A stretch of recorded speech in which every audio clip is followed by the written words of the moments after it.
All right, we're going to get started. I'm going to go ahead and mute you all. Nothing personal.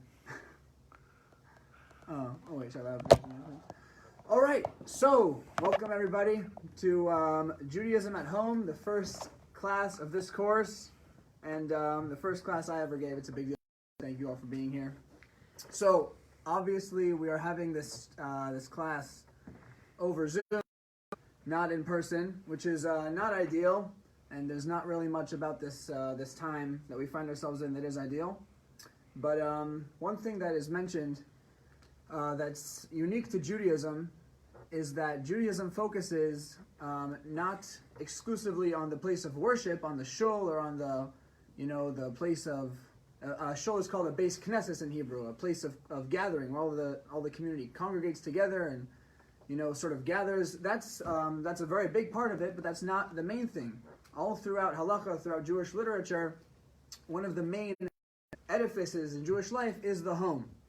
And so when we find ourselves at home, or another, God got us here. So it's a good time for us to think about ways in which we could take all the inspiration that we had in shul on Shabbos and during events and bring it into our homes and really establish it. We know that when Yaakov, when our forefather Jacob was running from his brother Esav, there's a famous passage in the Torah that he laid down on a mountain, which was Har Moriah, where later on the Beis HaMikdash would be located. And it says that he put down 12 stones, and he put them on his head. And the sages explain that those stones were the first edifice of a Jewish home. It was his first time away from his parents. He was like 30 or 40, so yeah. And those stones that he set up kind of symbolized his first Jewish home. What values, he's going now to his uncle Lavan, as the story unfolds, to build a family, to find a wife. What values is he going to establish his home on? And in the morning when he wakes up, he pours oil on the stone and he consecrates it as a mizbeach, as an altar for Hashem. And that place where the stone was later became the spot of the Beis HaMikdash, where the Kotel is now, Har Moriah. So really, the Beit HaMikdash, which is the shul, it's the biggest gathering place, the holiest place in the world, was founded, and the cornerstone was a Jewish home. So the Jewish home is really something very central. And as I said, now that we're all in our homes, and we're all, here, for better or for worse, it's an opportune time to introduce more Judaism and more meaning into our homes. So with that spirit, that's what this class was constructed around. And so throughout this class and the following classes, we're going to speak about different aspects of Jewish day-to-day life. This class is going to be dealing with waking up in the morning and the various brachot that we say, and God willing, future classes will deal with davening, with eating, and with Shabbat. So in Judaism, one of the other fascinating things which I love is that nothing is really straightforward. Nothing is very simple. Everything's got layers and layers of meaning. Everything's very deep. So even Jewish halakha, Jewish law, which could be perceived as very dry at times and very technical, always has a deeper meaning behind it. So what we're going to do is we're going to go through some of the laws, some of the technical laws, and we're also going to a little bit explore what Chassidus has to say, what Kabbalah has to say, and should be great. So we're going to start with the very first prayer that is said while you're still in your bed, and the halacha states that this prayer should be said as soon as you wake up, before you do anything else, and this is the prayer of Moda'ani. That what happens, so the first thing you do in your day sort of sets the tone for your day. Sometimes people wake up on the wrong side of bed, and it kind of sets off the entire day. So how we start our day is really the foundation. Moda'ani, I'm going to pull up right here. I'm going to screen share a student handout, which I cannot hand out, but I can show you right over here. Over here we have our first passage, Moda'ani. And Moda'ani, as you see, very simply, Moda'ani lefanecha melech chai v'kayam shechazarta bi nishmasi v'cham l'rabu v'nasecha. We offer thanks to Hashem, and the message of this prayer is that we are thanking Hashem for returning our soul. Kabbalah explains, and as a matter of fact, halacha, Jewish law, mentions that when somebody sleeps, they are unconscious, their soul ascends on high, the Gemara refers to it as 1/60th of death, similar to the way that when someone is dead, their soul entirely departs their body. When someone is sleeping, their soul is dormant, and it rises above and departs to an extent. So when you wake up, you're thanking Hashem simply for, in a way, bringing you back to life, because when your soul comes back, now you have life, now you have another day, and especially in these times, day of life is something which is really to be valued and really to be treasured. Now, according to halacha, this passage, and we're going to speak about this a little bit later, can be said in language you understand. It should be said in Hebrew, and especially since it's not a long passage, it is ideal to be able to learn the Hebrew as well. But if you're not holding there, then by all means say it in English. And it's also very important to verbalize it. One of the big things in Judaism when it comes to Torah learning and prayer is that although prayers come from the heart, they should not stay in the heart, they should be verbalized. A lot of times when people are experiencing a very overpowering emotion, they find it hard to speak because speech intensifies emotions. Speech takes emotions and really brings them and sort of brings across the impact and really makes them tangible in a way. And that's what we want to achieve. We want to take our soul's gratitude to Hashem that we feel and speak it. And when you speak the words to yourself, I am thankful, thank you God for giving me life, it really makes it a lot more tangible and a lot more real.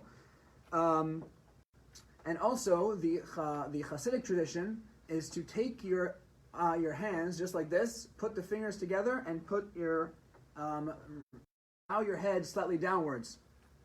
And there's a story of the previous Lubavitcher Rebbe who asked his father, the Rebbe Rashab, the fifth Rebbe, why do we have this custom? And the Rebbe Rashab said, I heard it from my father, who heard it from his father, all the way to Avraham Avinu. So that's a Jewish minhag, a Jewish law, but it is quite a ancient one. So what is the reason for this first prayer, this first bracha of Moda'ani we say in the morning? Well, simply speaking, the aim of Moda'ani is to orient ourselves, to remember our purpose. You wake up, a lot of times people could tell a lot what's been on their minds recently by looking at first thought they have is when they wake up. So we want to remind ourselves as soon as we wake up of our mission, that we are put on earth for a reason, and God is restoring our soul to us. And of course to express gratitude to Hashem. And in general, one of the big things that the Rebbe would mention a lot is that Torah is obviously a spiritual benefit for a Jew, but since a Jew's body is so spiritual, and since our connection with God is so deep, when you have something that is spiritually beneficial, it will certainly be physically beneficial as well. And in fact, one of the findings of psychology determining what makes people happy and what really generates a wholesome feeling of happiness, not a temporary feeling of pleasure, two of the things that they mention are living with a sense of purpose and frequently getting in the habit of expressing gratitude. So obviously Moda'ani really brings across those 2 points quite nicely. So there's the emotional and a psychological benefit as well to waking up in the morning and thinking of something greater than you. Additionally, Chassidus, going a little bit deeper into the realm of Kabbalah, it's explained that before you wash your hands, which we're going to get to in a little bit, your body is impure. Just like a dead body departs ritual impurity and halacha, in Jewish law, body it gives off impurity. When somebody is sleeping, which as we mentioned is similar to death, their body is impure until they wash their hands. And yet, the prayer we say before we wash our hands. There is no other prayer that you are supposed to say, or some of them you may be allowed to say, but definitely not encouraged to say it when you are in a state of ritual impurity. So it's a bit surprising that this prayer is said before we wash our hands. So Chassidus explains as follows. Imagine you have a parent. A parent's pride and love in their child could have so many different layers and so many different facets. There could be the pride a parent has when their child does something good, makes them proud, does something well. But also there's a deeper pride that isn't dependent on what the child does. It's dependent on just the child being a child, just because there's a natural connection there. In Chassidus, that's referred to as the etzem, the essence of who you are, the essential connection. So Moda'ani is a tefillah, it's a prayer which connects to and really is in tune with our etzem, with our essence, and with God's essence. Because at the very deepest part of God, the very deepest part of what we know. God is someone who is totally above our understanding, but at his deepest level, he is connected to us. Just like a parent at the deepest level is connected to a child. So at this point, it doesn't matter whether we are impure or pure, which is all something which is related to our actions, to what we do. This tefillah is really connected, this prayer is connected to our etzem. And that is something which can never be, the Rebbe says, no tumah in the world, no klippa, undesirable elements can ever tamper with the moda'ani of a Jew. Moda'ani of a Jew is something special and something sacred, which is why we're able to say it, Kabbalistically, we're able to say it before we wash our hands because it's in tune with this deep level of godliness. After moda'ani, there is the dressing, getting dressed. So halacha, Jewish law, teaches you precisely how to get dressed. And simply, for a lot of people, that might sound a little bit weird. Why does God care if I get dressed? And there's a famous story about a rabbi who was asked on a radio show by a talk show host why the Torah has such severe penalties for transgressions that are done in private. For example, if somebody eats from a sacrifice, let's say, that they're not supposed to eat, the Torah prescribes, death by stoning, death by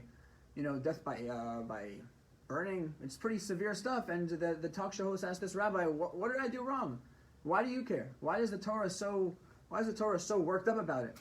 And the rabbi gave an answer, which essentially was that these punishments were very seldom actually employed, and they were very rare, and the circumstances needed to make somebody liable for these punishments was very, very few and far between.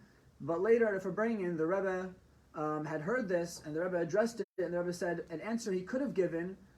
This took place in 1969. The Rebbe said he could have pointed to the example of the moon landing, which was a very big accomplishment for the world. There was a sense of global pride of human beings as a race, as a species, that we had managed to reach the moon.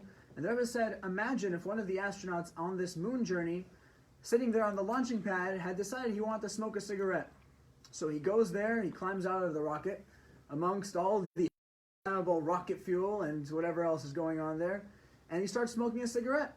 So somebody comes up to him and he says, "What are you doing?" He says, "Why do you care? Why? This is my own private business."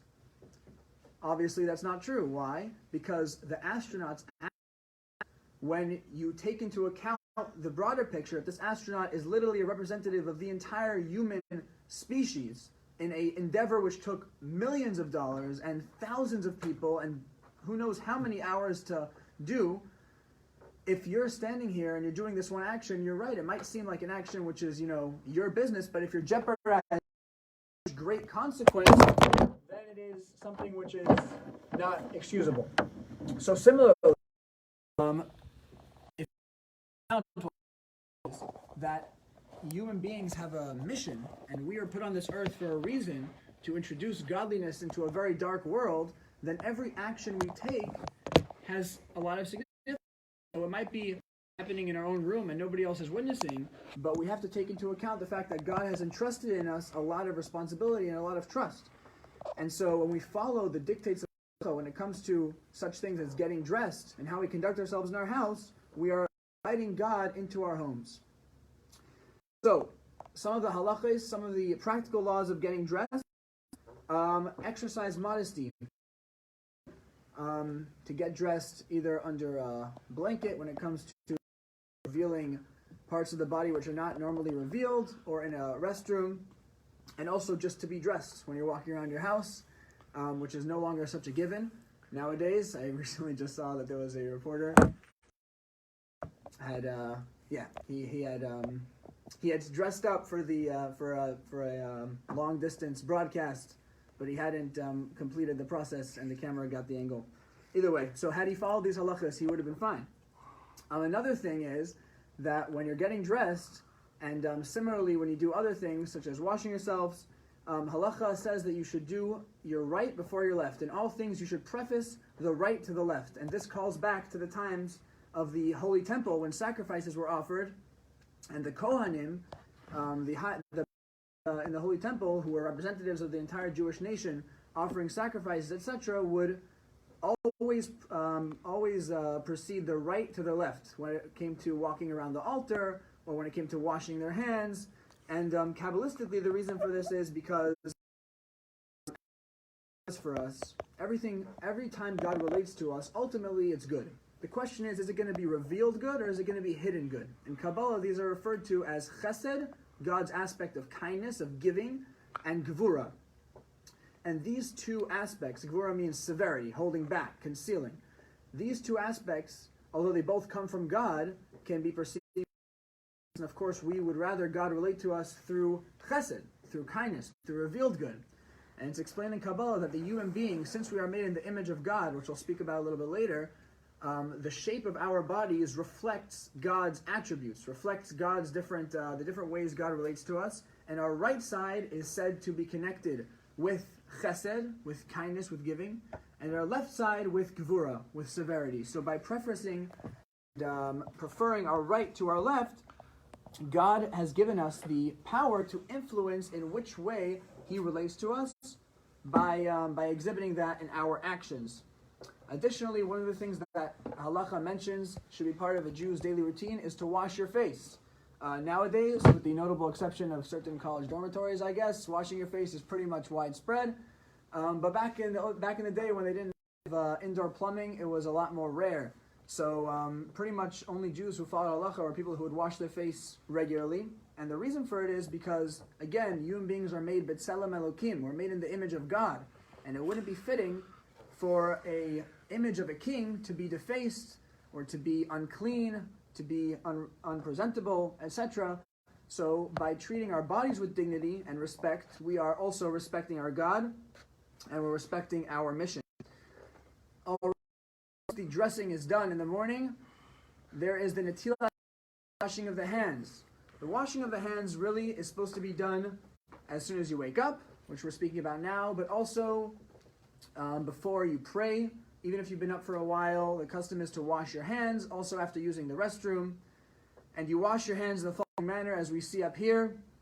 You remove any rings or any foreign objects from your finger, band-aids also, and fill up a washing cup with water. And the washing cup, it's interesting, you're not supposed to use just the flow of the sink or just a stream. You're supposed to have a cup. And again, this is carrying on the theme that our home is a miniature Beit HaMikdash. Everything we do is similar to the service of the Kohanim, of the priests, offering sacrifices to God. Before they served, they would have to wash their hands and feet from the kior, we actually learn about it in the Torah, from a laver. It was a big container from which they took out water. So we use a container to hark back to that. And you pour it over the right hand from your wrist to fingertips, this whole area, on your left hand, and then again on your right, once more on your left, 3 times on each hand. Right, left, and right, left. And again, we're using the right hand prior to the left hand. However, if someone is a lefty, you do your left hand first and you hold the washing cup in your right hand. All right, moving along. And of course, the washing is not just for physical impurity, but it's for more of a spiritual impurity, as we mentioned before when we were talking about Moda'ani. And after the washing in the morning, there is a special bracha we make. Baruch atah Hashem Elokeinu melech haolam, asher kinishanu b'mitzvotav v'tzivanu al netilat yadayim. You see in the translation, thank you God for sanctifying us to His commandments and commanding us to wash our hands. Again, this continues with the theme that we're seeing, that through us accepting and embracing God in our daily routine, we are sanctifying. We are raising ourselves up to His level, and we are having a relationship, we're cultivating a relationship with God through fulfilling His commandments, including the hand washing. After the washing of the hands in the morning, and also after any time the restroom throughout the day, we say a special bracha called Asher Yatzar. This is known to be a very powerful and potent blessing. And if you look in the translation, while I'm talking, blessing speaks about the marvels of the human body, which is endlessly, infinitely complex. I don't need to tell you that, you all know it. And it speaks about the frailty of it, how God is really keeping us alive and revealed before God because He made us how transient life is, and we're thanking Hashem for the miracle of life. And of course, this kind of meditation, especially after you use the restroom, which kind of calls back to the entire miracle of digestion, if you think about it, when you're saying it, should really make you cognizant and bring to mind how grateful we should be to God and really the debt we owe Him. And this bracha is known to be a segula, to be a good omen, I guess, for health. Many communities, if there's somebody who has an issue with their health, members of the community will take upon themselves to say this particular bracha with added kavana, with added focus, with added intention, because it's brought that this is a segula. Through saying this bracha with concentration, it's a specific avenue to arouse divine mercy in the area of health. So of course, this is something which is very much relevant to this time. So out of everything we speak about today, I would very much encourage you to consider adopting this particular prayer. And of course, with this prayer and the prayers that we are about to speak about, it's preferable to say them in Hebrew, but if one does not know Hebrew, the most important consideration is that one understands. But again, it's really ideal, especially considering that the sages who wrote the tefillos, who wrote the prayers, wove into the word, they wove into the wording, into the phrasing, many different Kabbalistical hints and references that are entirely lost in translation. And of course, whatever language we're saying it in, verbalizing is the most important thing. It should not just stay in your brain, it should be brought out. Now, after Asher Yatzar, we say a Elokai Neshama prayer, which is essentially a slightly extended version of Moda Ani, thanking God for eternal. And there's a lot of deep Kabbalistic meaning in that prayer as well. After that, we go to a series of 14 brachos, 14 blessings of Hashem. Over here, we brought a sampling of 4 of them, which we're going to speak about today.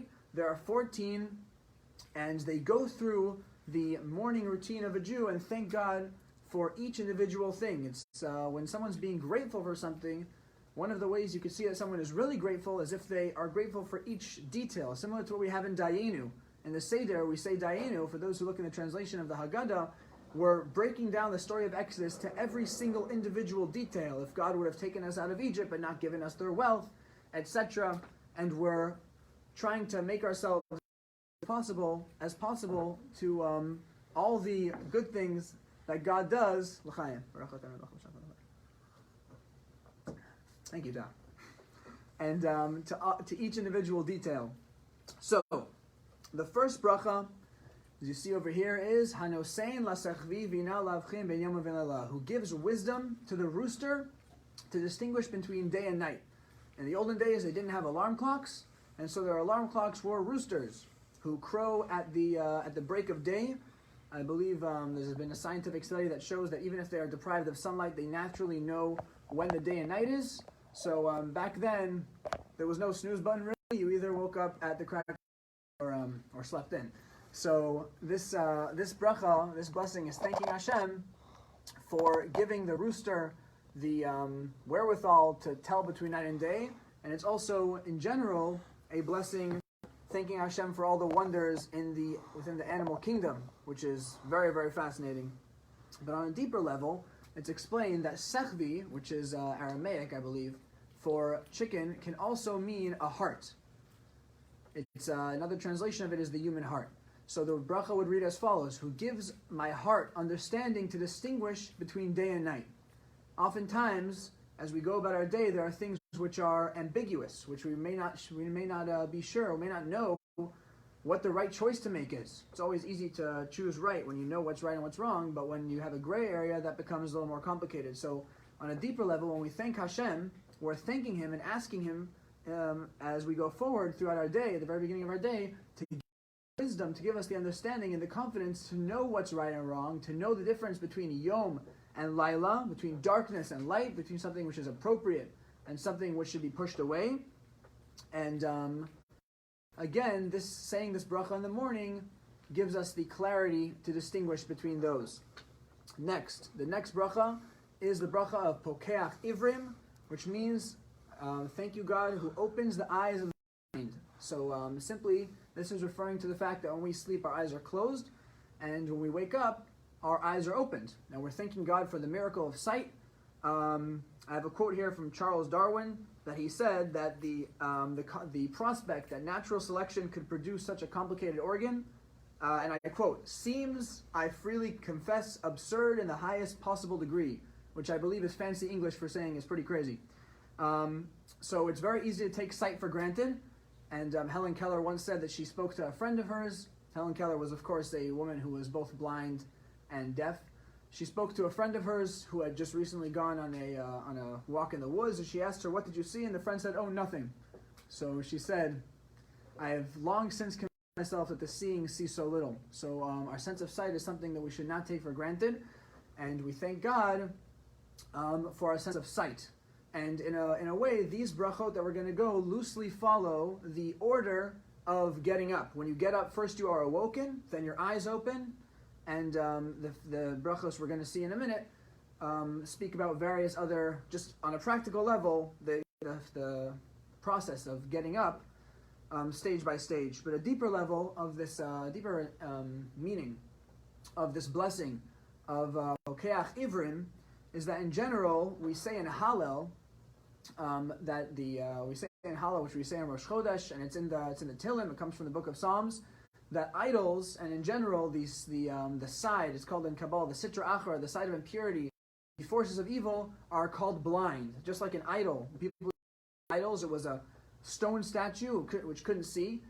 But besides for the practical fact that stone eyes were unseeing, in general, the side of klippa, the side of impurity, is always associated with a element of blindness. It says in the Gemara that a person does not sin unless a spirit of folly, of foolishness enters in. What does that mean?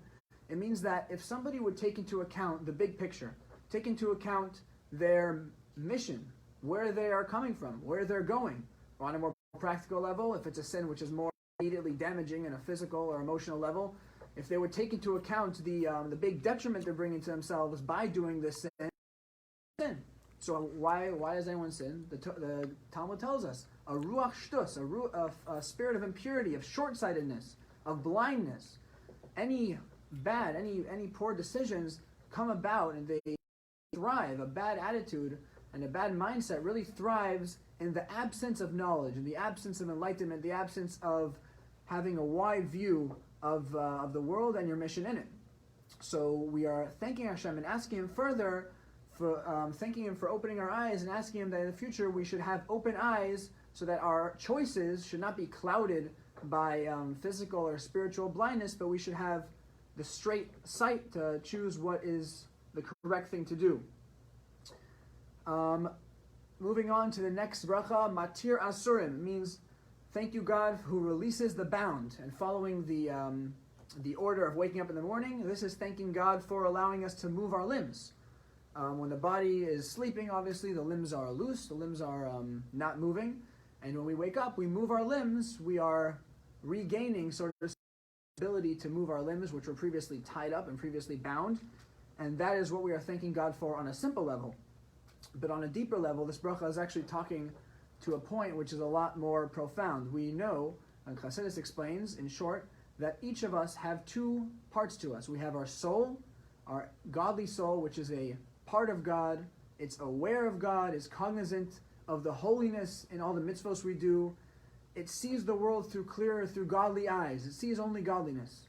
On the other hand, we have a body and we have an animalistic soul, which Chassidus likes talking about a lot. It's very coarse, and it doesn't have any of the finer sensibilities of the godly soul. It's a lot more short-sighted. It's a lot more simple. It wants what's good for it on a physical level, what gives it fulfillment, what gives it immediate satisfaction, what gives it gratification. And if you think about it, the soul is sort of consigned to a back seat here. Your body is operated by your animal soul, and the best your soul could do, your godly soul, is try and put in a good word and try and influence the animal soul. So one can only imagine the great frustration. What more of a bound, what more of a imprisonment can there be than to be sort of imprisoned within a body that doesn't have the same sensibilities as I'm sure we could all imagine if we were, forced to kind of watch ourselves make all these bad decisions because we didn't have a sensitivity, we didn't have an awareness.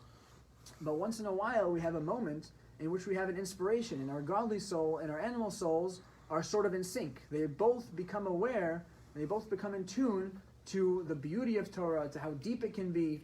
Things like that are the bridge between the animal soul and the godly soul, and that's really what we were put on earth to do. To take the animal soul, and by extension, the world around us, which is very animalistic and very mundane, and to sort of connect it to the godly potential, the godly reality, and merge those two together. So Matir Asurim, we are thanking God for those moments, those times, when our godly soul is freed from its confinement. And we are at the same time asking God that we should have more moments like this, and we should have success as well in the general avoda, in the general work of our lives, which is taking the bound one, taking the godly soul, and freeing it once and for all. And so this bracha speaks to both of those points. So it's a very profound bracha. And the last one of the 4 brachas that we are going to speak about today is Zokef Kefufim, one who straightens the bowed. They translate it here as bowed, means hunched over, those who are bent. And following the sequence of wake up in the morning, you've woken up, you've opened your eyes, and you've moved your limbs, you now bring yourself to a sitting position, and that is the Zokef Kefufim, that is straightening the one who was prostrate, who was laying down. And on a deeper level, as we mentioned before, the human body mirrors and parallels the godly emotions. So when someone is lying down, Chassidus explains, their head is on the same level as their body, which is the case by most animals. Most animals, they walk on 4 legs, or more than 4 legs, and one of the most apparent differences between an animal and a human being is that the animals do not walk erect. The animals are bent down. They are kafuf. They are bowed. Their heads are on the same level as their bodies. And this physical fact, like all things, reflects a spiritual reality. If you have a creature whose head, their intellect, only exists to serve their body, animals are not capable, to my knowledge, of exploring deeper themes in life, of writing poetry or appreciating music. Although I did once see a video of a parrot going like this to a song, but I don't know if that was really what we're talking about here. But the point is, animals, the way their bodies are shaped, reflects the fact that their brain, their intelligence, and their, which is in their heart and their body, their bodily needs are one and the same. They don't have the ability to really free their intellect from their immediate bodily needs. A human being's main advantage is his intellect, and that's reflected by the fact that our heads are above our bodies. And we are thanking God for the ability to stand up, to bend forward, to lift our heads above our bodies, which also means to take our intellect, our calm, rational thought, and use it to control our impulses, to control our bodily desires. So this is the bracha of Zokef Kefufim. After Zokef Kefufim, there are, again, 10 more brachot, 14 in total. If you have a sit-down, I encourage you to look at those. They are very, very inspiring, very deep as well. Following that, there are 2 longer paragraphs asking God for various things to safeguard us throughout our day, which are also very, very powerful tefillos, which I encourage you to look at if you have a moment. After that, we go to 3 blessings of the Torah. We know the Torah is a very central thing to Jews as a whole through history. And there's a famous story of Rabbi Akiva, who was teaching Torah despite the fact that the Romans had condemned to death anybody who was caught teaching Torah, and he was asked by a Jew, how you are endangering yourself so much to teach Torah, don't you know that you're going to be killed for it?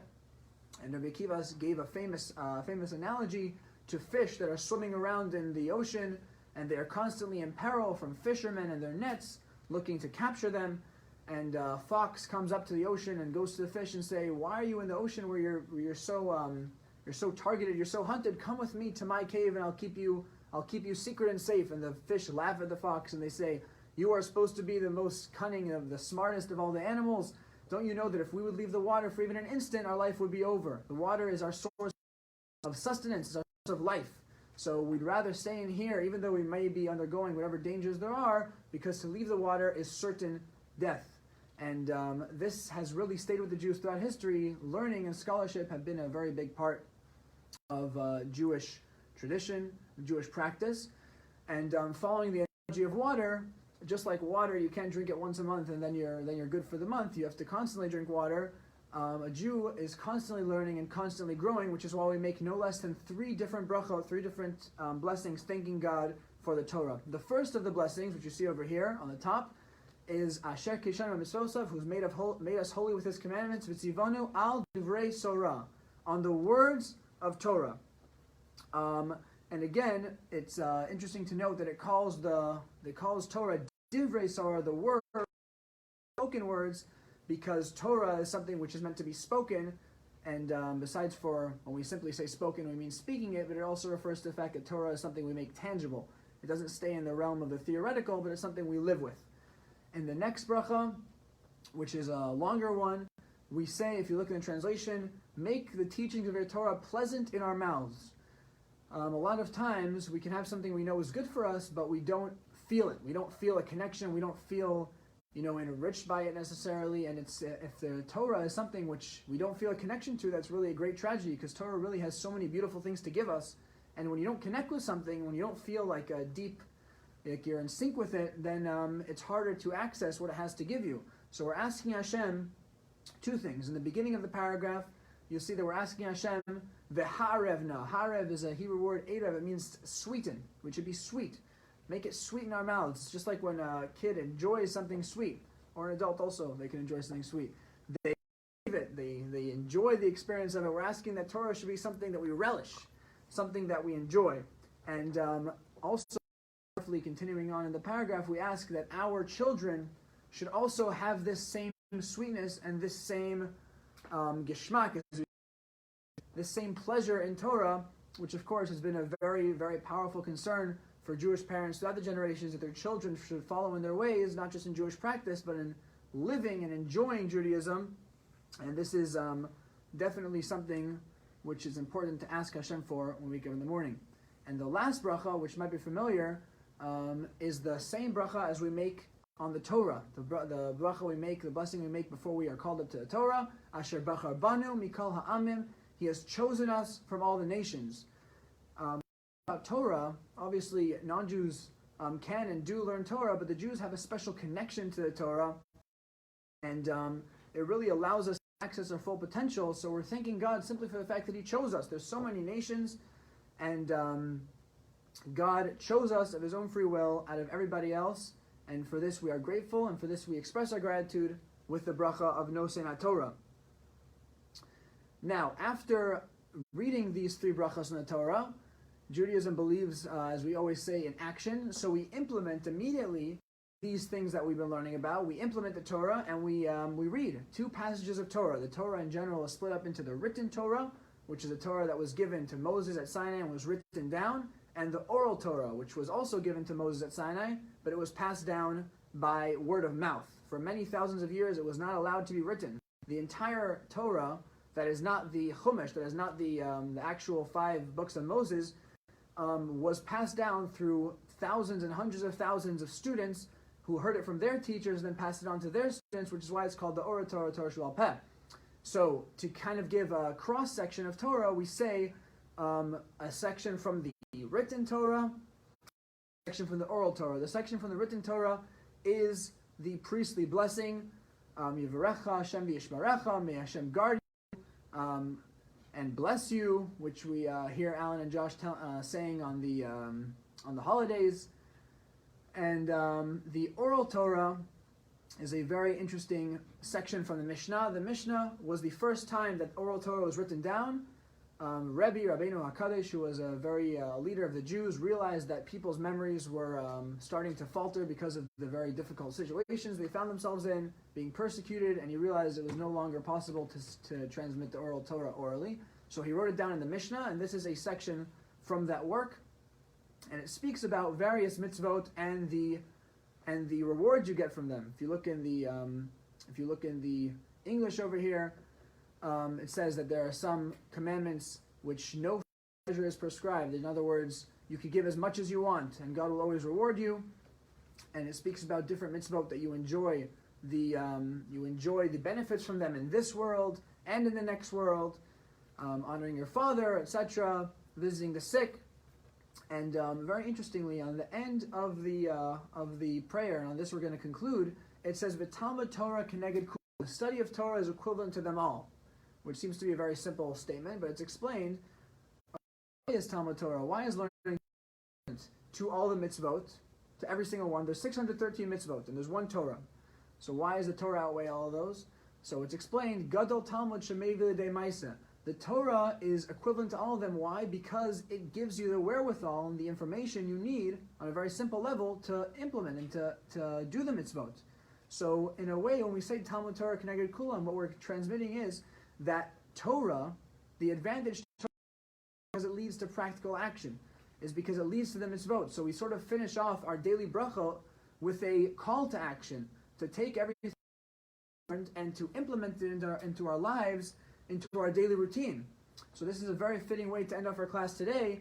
Now that we find ourselves at home, as we said in the beginning, and we have the opportunity to sort of reinvent our daily routine, to take upon ourselves additional practices, additional prayers. I submit that this bracha that we've learned today would be a very fitting thing to start with. If anybody needs a siddur or would like to find a link to purchase online a English siddur, a Hebrew English siddur, please be in touch with my father and myself, and we will get that to you. So, of course, Judaism is not all or nothing. Don't feel pressed if you can't take on everything we've spoken about. God doesn't want you to be perfect. He would have taken the angels, but he didn't. He made us messy, imperfect human beings, and he, as far as we could tell, he likes us. So I wish you all luck, and myself included, in our personal journeys and adopting more holiness and godliness into our lives, and may we all merit to see the day when all of our good deeds culminate in the bringing of Mashiach, when God will be revealed for all to see. Speedily in our days. I will now take questions. If anyone wants to take questions, I guess to keep the background noise to a minimum, if someone has a question, you raise your hand or something, and I'll call on you and I'll unmute you just so we can hear anybody if anybody has a question. Oh wow, perfect. I must have covered everything. Yeah. So I'll wish you all a good night. And may we see each other very soon. Unmute everybody. Huh? Unmute everybody. Unmute everybody, yeah. You're all unmuted. Dovi, thank you. Thank you. It was very enjoyable. Oh, yes. You're welcome. Oh, Josh has a question. Yes, Josh. Thank you. Hi. It's relevant because it happened today. I got up this morning. I stood up. And then I said, no. And I went back to bed. We can call my second sleep a nap. Do after that. So, it depends how long you've slept for. Jewish law lays down a certain amount. I believe it's 60 breaths. I'll have to get back to you on the exact amount. Somewhere around 20 minutes, I believe, off the top of my head. But if you've slept that amount, then when you wake up, you wash your hands. You do not say Asher Yatzar unless it's your first time waking up that day. But you do say Asher Yatzar if you use the restroom. Of course, that's one of the times you spoke about Asher Yatzar. But you do wash your hands, and if you haven't said the brachos that day, you do say the brachos. But yeah, so that's what you do after naps. Fine. The nap is 20 minutes or less? No, at least 20 minutes. And 20 minutes is just my recollection. I'll have to get back to you on the precise amount of time. I don't remember it right now. 20 minutes is a sleep cycle. What, yeah? How long?